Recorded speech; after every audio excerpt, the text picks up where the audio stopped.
happening, guys? So we're about to start something really exciting. We're actually going to build the motor for the Manx today, and I'm going to take the camera. It's going to be a little different, and we're going to be watching Frank build the motor. So let me introduce you to Frank.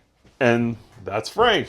Hello, everybody. Frank is our engine builder here I'm at Frank. AVW.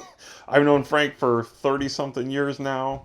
Probably the best motor builder I know, but I don't know if he would agree to that. I don't know. I'm just another guy. Frank's modest. But anyway, Frank is going to be building a motor today, and we're going to be following along. I know a lot of people have asked to see a motor built and go into some of the intricacies of putting a motor together. So we're going to go through all of that. This is probably going to be a multi-part deal. But we're going to get into it today, so let's get started. Here we go, guys. This is going to be the short block assembly that we're going to start with. So we're going to build a 2007, which is a 78mm crank that you got right here, and 90.5 pistons and cylinders, which this is already cut for. This is one of the new aluminum cases. This came from MP. They basically sponsored most of the parts that you see here. So we'll be running one of their new GTV cams like you see there, straight cut gears, got lifters, cylinder heads, pretty much everything that we're gonna need to build a full motor you're gonna see. But we're gonna start today with the short block. So Frank's gonna jump in here and we're gonna get rolling on assembling the crank, hanging the rods, and probably get the crank installed inside the case and maybe bolt it back together. We'll see. So Frank, what's the first thing that we need to do aside from cross our fingers? Well, certainly you gotta clean everything. Gotta go through everything, make sure it's clean. Prepare everything. Get your rods lined up. Get your gears lined up. We're gonna have to heat the gears, get them onto the crank. Put your bearings on the right way. Pre-oil. And what's this over here, Frank? Is this your drag motor? Oh no, that's just a fun little 2085. It's just a fun little 2085. That's a bunch of leftover stuff I had, and yeah. Frank's got a lot of cool projects going on that we'll show you guys, and a lot of AVW projects going on here too that we'll show you in the future. But for today, we're going to do this. So I guess, Frank, let's jump into it. What's the first thing we need to do? Well, start hanging the crank, or hanging the rods. You like to do that on the bench here? I do. It just makes it easy. Yeah. So you could definitely do this old school and set the crank straight up inside the flywheel and do it that way if you wanted to. You could. But you could. I like where the rods hang. That way you can torque them when they're just hanging down. Yep. Plus probably makes it easier to make sure that there's no drag when it's hanging like that. Yes. Yeah, because if you have it standing up, you have a little bit of a side load to them. They won't swing quite as free. Yep. I do use the flywheel when I install the gears on there. So when you heat them up on your hot plate, you just drop them right on there. Right. Gotcha. So I do that. That's cool. So you can get set for that. This is a 78mm crank. Again, we got this from MP. It's all counterweighted. We're doing VW journal on this one. You could go with the Chevy journal, but because the motor's not going to be a super high horsepower motor, probably don't need that extra bearing for it. So we're going to run VW journals. But anyway, this is a brand new crank. It's already been balanced. It came out perfectly. So we're going to get rolling on putting this thing together. So Frank's already got it in the machine, or in the machine. Frank's got it in the holder, so we're ready now. So you're going to start what, hanging? I'm gonna take the rods apart, clean them up a little bit. Get the bearings installed, and oil the crank and start hanging them. Sweet. Okay.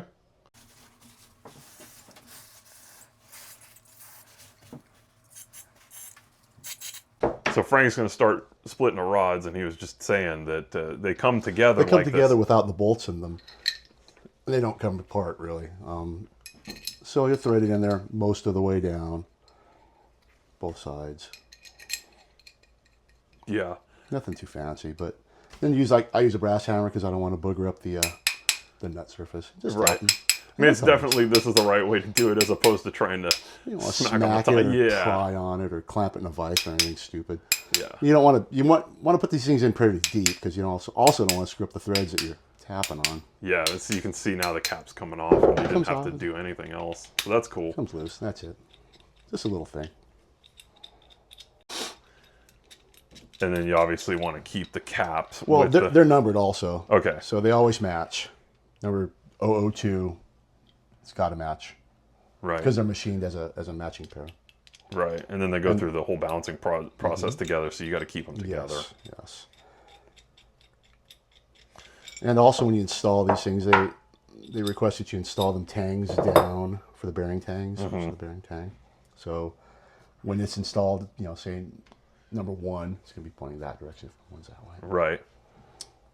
So you're splitting the rods right now, and then what you're going to do is just test fit bearings. Is that next? I'm going to split the rods, clean them up really good. Yeah, and then just start fitting the bearings to them. Yeah. I mean, the good part is these guys don't need to watch us clean things. That's kind of boring. But, you know, this is part of it, guys. If you're building a motor, especially you're going to build something that's higher end like this, you got to make sure everything's clean. And even when you think it's clean, clean it again. And when you pull things apart, too, the tangs oftentimes will have a little bit of a hanging material in them sometimes in this area. Got to make sure that's not there so that when you fit your bearing in there, it's not being, you know, raised up by the machining. Yeah, exactly. You know, the edges, you know, machining's not perfect, you know, ever. Yeah. So you got to make sure there's no burrs, no overhanging stuff. Right. I mean, you just expect that you're going to spend time perfecting everything before you start putting it together for final assembly, right? Got to make it right. Yeah. Okay, so we're going to clean all these and then we'll come back, guys.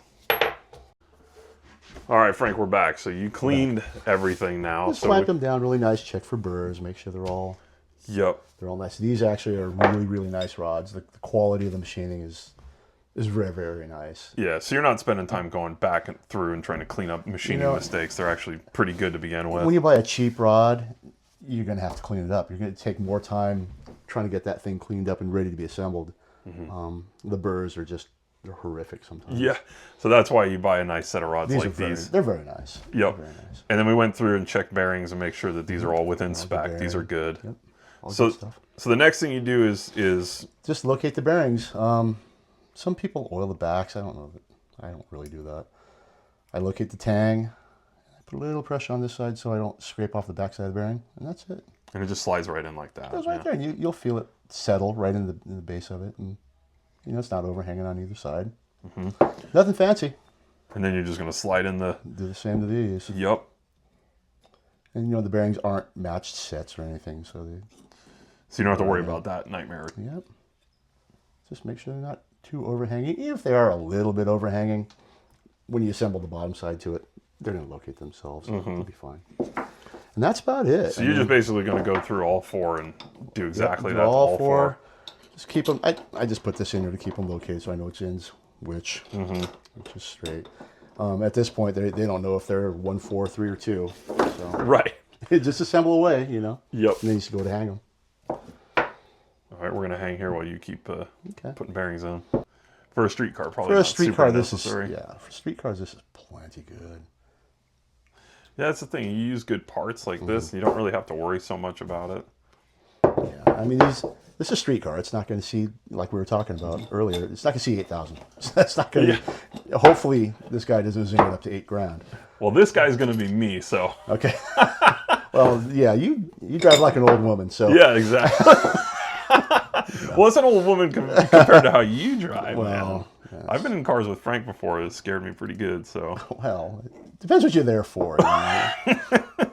Well, if we're driving on the street and scared me, Yeah. we're doing the wrong thing, Frank. Yeah. Well, yeah. Old street racing days. Yeah, exactly. I do it for fun. I'm not building commuters for myself. Yeah. You know. So a little nitrous ain't gonna hurt nobody. It's going to hurt someone's feelings is all it's going to do. And I intentionally. Yeah. I mean to do that. So that's it. So you basically ready to be got hung. all four rods ready to get hung on the crank They're all now. cleaned. I'll grease the bolts with the lube that they gave you, and just hang them. Just remember, tangs down, oil them. I oil them. I use this Lucas stuff because it's got zinc in it. So yeah, we're going to move on now to hanging some rods here when we come back.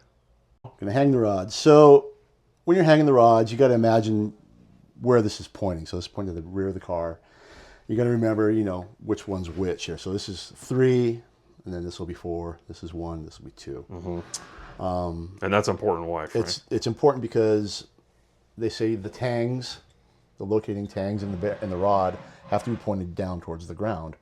So, if this was pointing this way, well, technically that rod points that way. Right. But when it's firing, it points that way. So, if I hung it wrong, Yeah. the tangs will be in the wrong spot. be up. So the tangs have to be down. Right. So that's it. You just got to remember which one's which. And tangs down is super easy on these. Right. Whereas a stock rod always has that little The bump on it. little bump on top, and it always points up. Yeah. So many changes, you know. But yeah, being these are the sort of Modern stuff. yeah, these don't really have that, so you just got to go by the tang location. Yeah, and I mean, you have to use something to have a little bit of normalcy. Mm-hmm. So I oil the bearing a little bit. Not all the journals. It's messy. Yeah, You're gonna it gets get messy, slimy. right? You know, I read Gene Berg always said, "Oh, never use more than 30 weight or something," and I see what he's saying because you know he wants that stuff to flow early on when you start the car. But I've always used the more zinc. More zinc doesn't hurt. Yeah, I want it to protect. But I've never had an issue with it. Yeah. I've never screwed up a bearing. I mean, you're not going to do anything wrong by putting more zinc to it because you're talking about metal on metal bearing. It's just the surfaces. viscosity is going to be a bit thicker than what Gene would have recommended. Yeah. And that guy knew what he was doing. He sure seemed to. I met him a bunch of times. He was an originator, you know. Yeah. He started the whole thing. I mean, really, we're talking about stuff that he did long ago, still being That dude's relevant today. Oh yeah, oh totally. I still look at his his tech articles and stuff Yeah, I have the books too. I read them often. all the time. So now you're just doing the It's the molly on the bearings because you want these things to be running free and easily in the new machine threads. Mm-hmm. If not, you get like a funky torque reading. yeah. Yeah, that's the other thing is you got to torque these things down. They got to be right. Mm-hmm. So it's called running torque. If you don't have a nice smooth flowing surface, like metal on metal, it's going to be a little grabby when you go to torque it down. Mm-hmm. That's why they include that stuff in there. That's So why that you coat have. these. That's why you have to use it. You have to. You have to. It's not. You should. You have to. Yeah.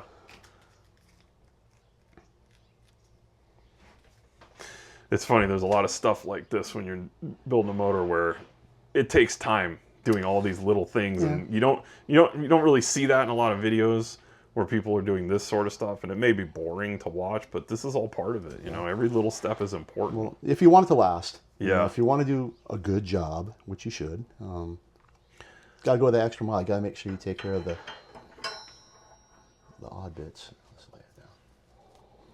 So now you're just taking the matching cap to the rod end, and you're gonna. Down, yep. And it'll locate. It's got those little dowel pins. They locate it for the most part. Let's put these in.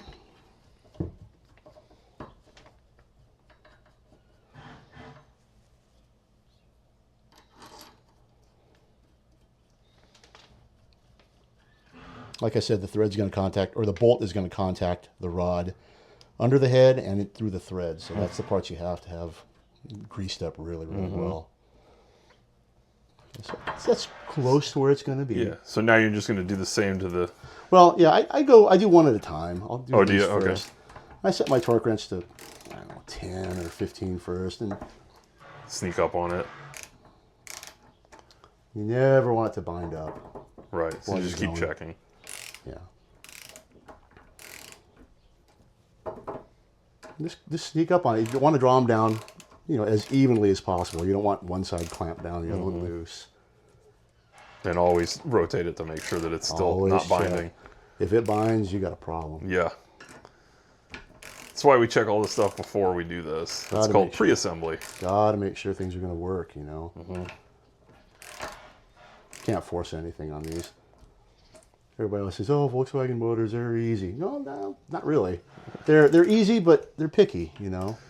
It's easy in the sense that it's 4 less cylinders than a V8, I guess. But that's about it, right? Well, there's a bit of a science to make it a good Volkswagen motor run. Yeah. And it's supposed to do that. Have a little bit of drag, A right? little bit of drag, not stop. I think I have my torque wrench set at 15 pounds just for starters. That's about it. Yeah. And then I think these call for 26. So Yeah, I 26. sneak up a little. I don't know that it really matters, but 15 to 20.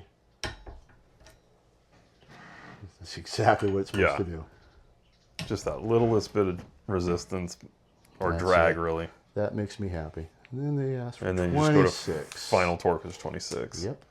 No Loctite, no lock washers, certainly.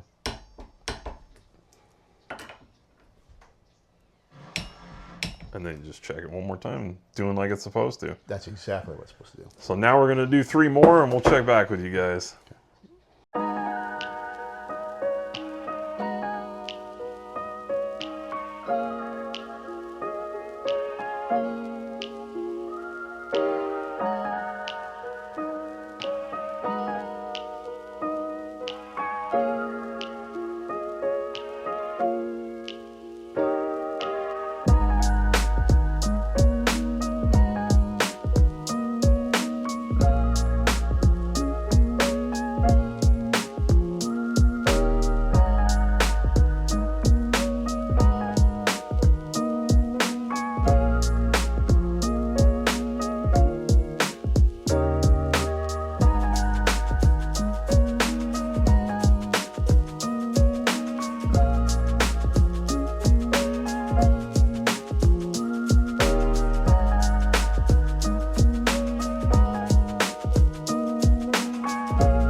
They're all hung, looking good, all torqued.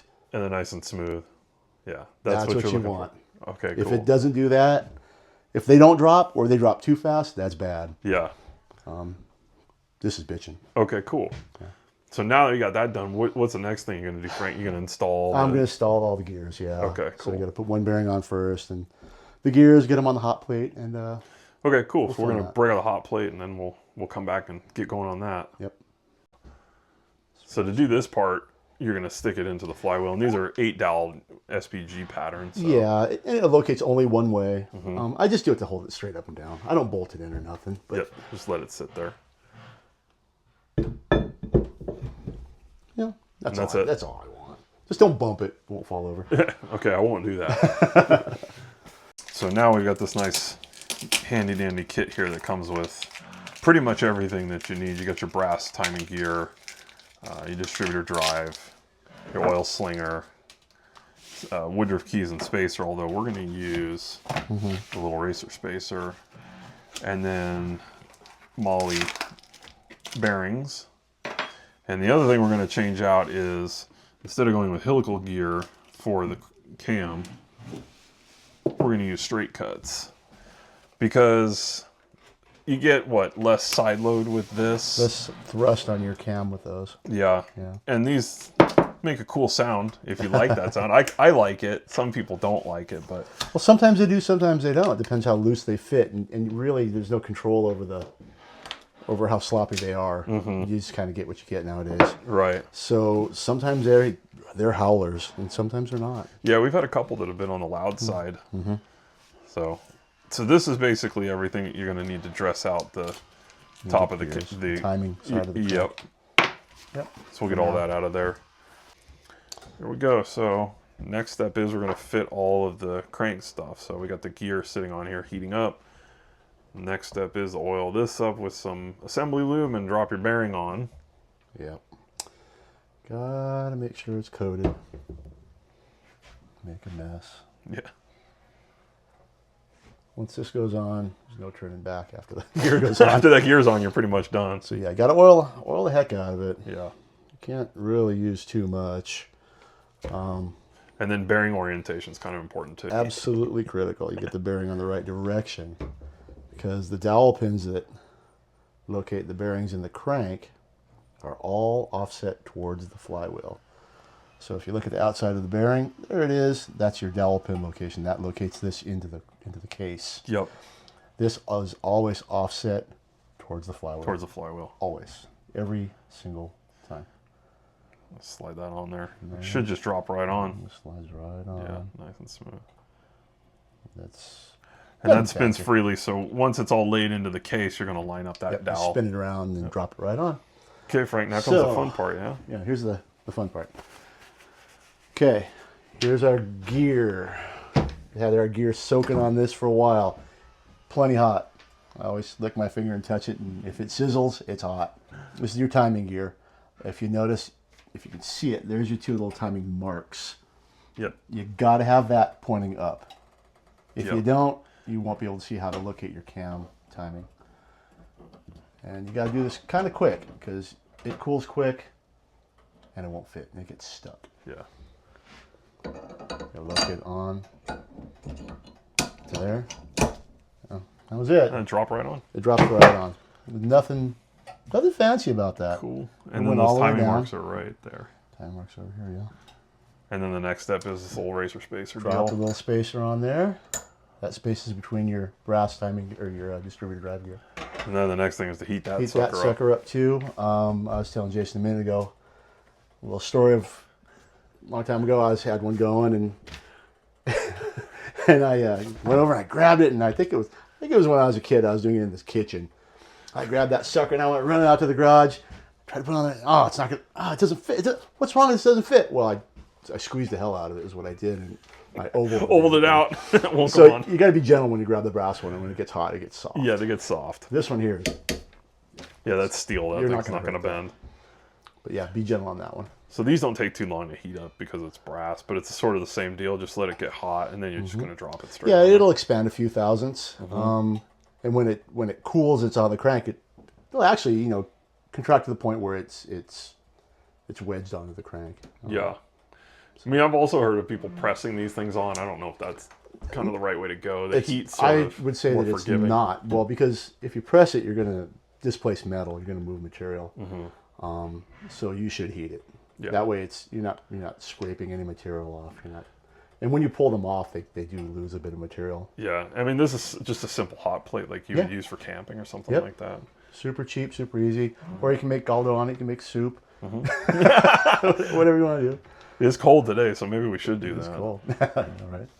So I don't know if it's hot enough yet, but see if she'll drop right on or not. Don't squeeze it too much. It just lines up on the key. It's supposed to line up on the key. Okay, and I'm taking too long. Yeah. So I'm not gonna. Yeah, You got to be quick. Yep. But yeah, it's like a kind of delicate balance. You got to get it hot enough to where it's going to drop on, but not super hot. Yeah, where you're you'll gonna see it bend kind of turn colors too. Brass, it'll turn colors. And you can't get it too hot, really. It'll all come back to its. Yeah, I mean, it's metal, so you're not going to. No, it's not going to melt. Yeah. So after we get that on, really, it's just putting on the little retaining clip and then the slinger, the other Woodruff key, Yeah. another bearing, and then I mean, basically, we're ready to start putting things in the case. Drop it into the case, start building the cam. Yeah. Yeah. Loading the lifters and all that. Yeah, that's cool, man. So maybe we'll give it a shot. And there we go. And there it That's goes. it. And that one's on. And all it has to do is sit low enough that you can get your clip in there to retain the thing. That's it. That's it. Nothing. So we'll finish that up, and then we're going to start putting things into the case. Yeah.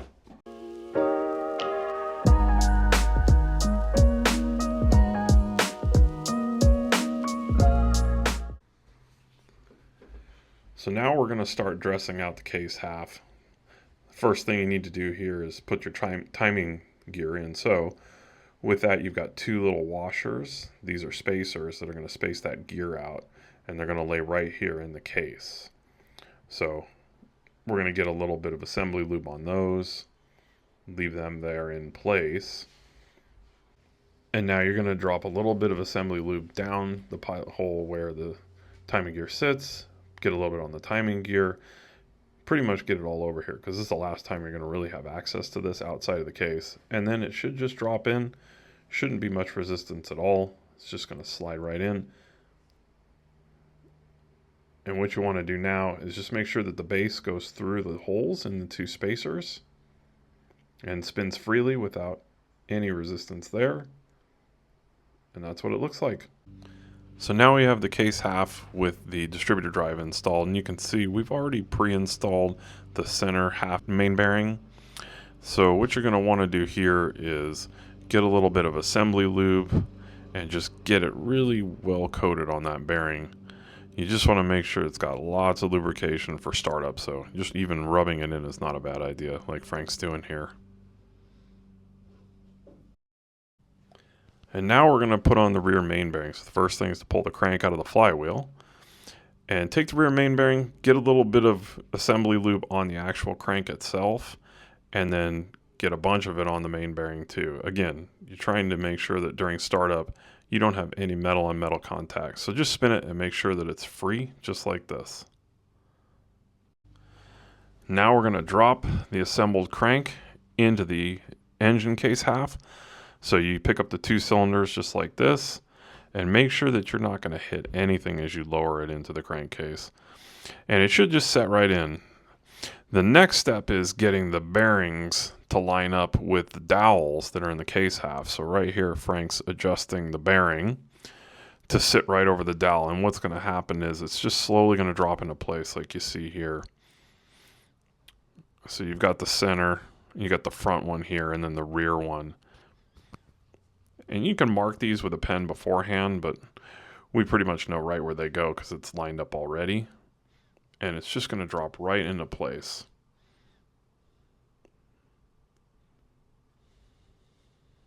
Just like that. And this is the cam we're going to use. This is a brand new MP GT cam. This is pretty similar to like your Yellow Box 110 cam. It's a nice street grind, not over aggressive, and we're using these lifters with oil hole, again, from MP. And we'll be running a straight cut cam gear like we talked about earlier. And double thrust cam bearings. These are great because it supports camshaft on both sides with that thrust. So you don't get any of that excessive side load on the bearing. And this is the double thrust bearing. So these come out of the box pretty generic, and you really do need to fit it to your camshaft. So we're going to show you what that entails. First thing is we're going to get this cam out. And like I said, this is a new GT series cam. This is the GT2. And what you want to do is take your double thrust cam bearing and just fit it to the back of the cam where it's going to ride. And usually they're pretty tight, and you're going to have to smooth it out to get a couple thousandths off of the side there so that it's got a little bit of room to move. It can't be stationary. So to do that, you're going to take just a little bit of emery cloth like this and just pass the bearing half across it to take a couple thousandths off. And of course, Frank's using early oval convertible glass to do that, which you probably shouldn't do. But you want to fit it, and you can see now we've done a couple of passes and we're laying it against the cam. We're just going to check and see what the feeler gauge shows us. And you want it between 2 to 4 thousandths, 4 on the high side, and we're right at 2, which is pretty much in spec for this bearing. So I think we're good to go. So now we're going to put in the lifters. And before you do that, what you want to do is coat these lifter bores really well with, we use the zinc additive that's given with the cam. It just helps for break-in.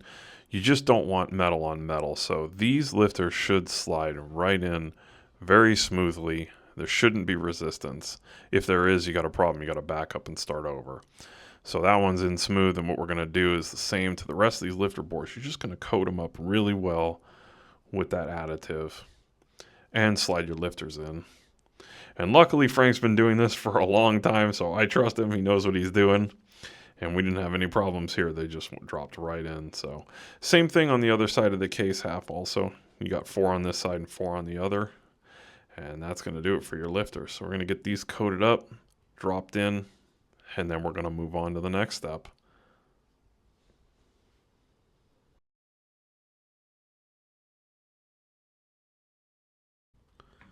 So now that we have the lifters themselves installed and coated, next thing you want to do is coat the face of the lifter. And this is that zinc break-in that comes with the cam. And you want to make sure that you coat the lifters really well with this stuff. After that's done, we're going to install the cam bearings. And these, you kind of just set in place and then just softly tap them into position. Just like Frank's doing here. Check and make sure that no edge is raised above the cam bearing saddle. They need to be very square in here. And just take your time. Again, softly just tap them right into place. Make sure you're not deforming them in any way. And make sure you keep checking to be sure that these are seated completely flat in the saddle. And then the last one here. And once these are installed, we're going to be ready to put that cam in here. Now we're going to put the cam gear on the cam. And like I said before, we're using a straight cut cam gear on this. You could use a helical gear, but straight cut's probably a little bit better for this application. So just put your gear right on the end of the crank. You want to make sure you line it up with the 2 dots on the cam gear pointing out. And then take your cam gear bolts and just a little bit of Loctite on there just to be sure they don't back out. And you're just going to put them on cam gear here, straight through into the cam, and then we're going to torque those down so that they're home. And after that, we're going to get ready to actually install this cam. So to do that, what we're going to do is take a little bit of assembly lube just on all these bearing surfaces like we talked about before. The last thing you want is to have metal on startup. So just coat these things really well. And then just to be extra special sure, come over to the cam and get a little bit of that assembly lube on the cam too, on those journals that ride on those bearings there. Same thing, just working in a little. So now we're going to install the cam, and if you remember those 2 little dots that are on the straight cut gear that's on the crankshaft, what Frank likes to do is just mark them so that you can really see it when you're rolling the cam into place, and make sure that those 2 dots sit on the outside of the dot that's already on the cam gear. You can see him right here. He's just going to roll it right into place, and that's how you know you got it timed correctly, is if the dot on the cam gear rolls right in between the dots on the one on the crank. And it did, so we're dialed. Now what we're going to do is just turn the motor over by hand and make sure that nothing's moving around, nothing's jumping out, nothing's binding. And it's not, so we're good. The last thing you're going to want to do here is like we did on the lifters. You're just going to take some of that assembly lube that's got zinc in it, and you're just going to coat the lobes of the cam. And to get the lobes that you can't see, you're going to rotate the motor over again, turn the cam 180 degrees, just like this, and same process. Just coat the other side of the cam lobes as well. It's just good insurance that you're going to have plenty of this break-in assembly on here. And then the last step you're going to want to do is get in here with assembly lube and just get it all over the gears too, because those are metal and they need to have some sort of break-in assembly lube on them to make sure that there's good coverage. And we're good. Now we're going to put the case halves together. So we're going to put some sealant in here where the cam plug goes, and then Frank's going to seal up the case halves.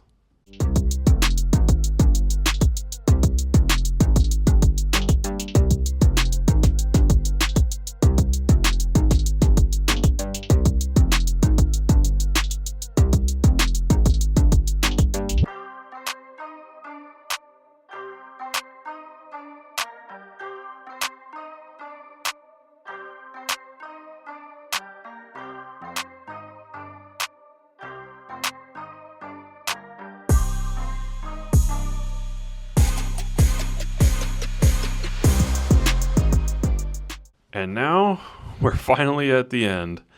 The only thing left to do is to drop the case half over the finished short block. So what you want to do here is to coat that bearing up really well with assembly lube. Take one final check, make sure that everything's in place, lifters, all of that. And then we're just going to slowly drop this case half over the other one. And it should just slide together if you've done it all correctly. And it did. There it is.